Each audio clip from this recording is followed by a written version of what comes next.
Բարև ձեզ, ես Վիկտորիա Մելքումյանն եմ, սովորում եմ Հայաստանի ամերիկյան համալսարանում։ Այսօր մենք ձեզ ցույց կտանք, թե ինչպես կարելի է չափել ջրի որակը, օգտագործելով թղթե ձողականոններ։ Այսօրվա համար մենք օգտագործելու ենք 7-1 թղթե ձողականոնները, որոնք չափում են կարբոնատի կոնցենտրացիան, pH մակարդակը, ջրի կոշտությունը, քլորի ընդհանուր եւ ազատ կոնցենտրացիաները, նիտրատների եւ նիտրիտների կոնցենտրացիան։ Ձեր օգտագործած ձողականոնները կարող են տարբերվել, այսինքն չափել այլ ջրային ցուցիչներ կամ ունենալ այդ օգտագործման քայլեր։ Այդ իսկ պատճառով անհրաժեշտ է հետևել հենց ձեր օգտագործած ձողականոնների վրա նշված քայլերին։ Նմուշ վերցնելիս հագեք ձեռնոցներ, քանի որ ջրում կարող են լինել աղտոտող կամ վտանգավոր նյութեր։ Սկսեք լցնելով մաքուր տարայի մեջ այն ջուրը, որը ցանկանում եք փորձարկել։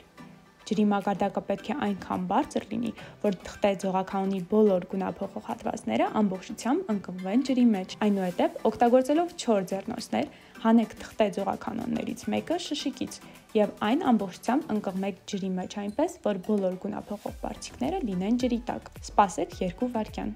Այնուհետև հանեք թղթե ձողականոնը եւ պահեք հորիզոնական դիրքում 30 վայրկյան, մինչեւ չորանա։ Չափման համար համատեք թղթե ձողականոնի գույները շշիկի կողքի գունային աղյուսակի հետ, բնական լույսի տակ։